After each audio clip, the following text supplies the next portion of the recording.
సంగారెడ్డిలో ఉండే సుజాత ఆనందం గారి ఇంటి నుంచి అన్నదాన వితరణ వాహనంలో సరుకులు నింపుతూ వాహనమును అమర్నాథ్కి పంపిస్తున్నారు. అందులో భాగంగా ప్రతి ఒక్కరూ తమ కృషి చేస్తున్నారు. అన్ని దానంలో కన్నా అన్నదానం చాలా గొప్పది. మన ఊరు కాదు, వేరే స్టేట్కి పంపించి అక్కడ 10 రోజుల పాటుగా అన్నదాన కార్యక్రమం చేస్తారు. మనము ఒక చిన్న కార్యక్రమం చేయాలి అంటే ఎంతో ఇబ్బంది పడతాము.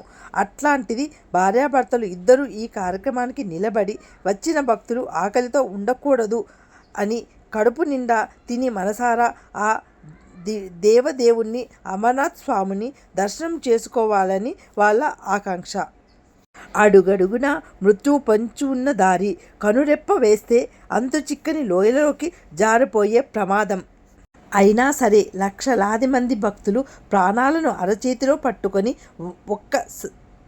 ఒకే ఒక్కడి కోసము అడుగులు ముందుకు వేస్తారు.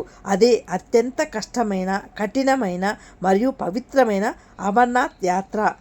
మంచు కొండలలో కొలువు అయిన ఆ పరమశివుణ్ణి దర్శనం కోసము భక్తులు చేసే ఒక భయంకరమైన తపస్సు ఇది.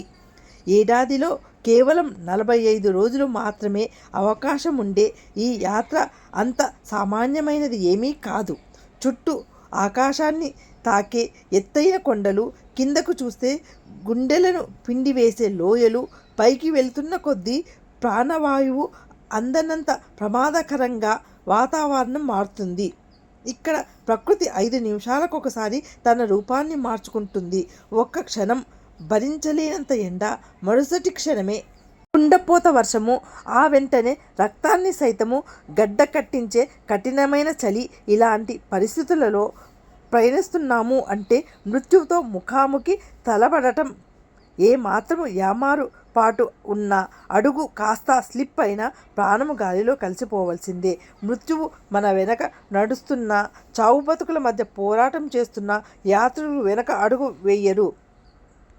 ఎందుకో తెలుసా? వాళ్ళ వెంట ఉన్నది ఒక అదృశ్య శక్తి. ప్రాణాలపై ఆశలు వదులుకున్నంత ప్రతికూల పరిస్థితులలో కూడా వాళ్ళని ముందుకు నడిపించేది ఆ మహామంత్రము ఓం నమఃశివాయ. తారక మంత్రము వారి నరనరాల ఆకాశమంతా ధైర్యాన్ని నింపుతోంది. సాధారణంగా దేవుడు ఎక్కడైనా ఒక్కసారి స్వయంభూగా వెలుస్తాడు. కానీ అమర్నాథ్ గుహలో ఉన్న గొప్ప అద్భుతం ఏమిటో తెలుసా? ఆ పరమశివుడు ప్రతి ఏటా మంచుతో శివలింగ రూపంలో స్వయంగా ఆవిర్భవిస్తాడు. ఇదే సైన్స్కు కూడా అంతు చిక్కని అద్భుతం. అంత కష్టపడి మంచు శివలింగాన్ని ఒక్కసారి మనసారా చూస్తే పడిన కష్టము, చావు భయముల అన్నీ ఇట్లే మంచులా కరిగిపోతాయి. ఇదే అమర్నాథ్ యాత్ర వెనుక ఉన్న అసలు అయిన శివభక్తి. మీలో ఎంతమంది జన్మలో ఒక్కసారి అయినా అమర్నాథ్ యాత్ర చేయాలని అనుకుంటున్నారు? కమెంట్స్లో తెలియచేయండి. నచ్చితే లైక్ చేసి, షేర్ చేసి, సబ్స్క్రైబ్ చేయండి ప్లీజ్. కొత్త వాళ్ళైతే లైక్ కొట్టండి. Thanks for watching my channel.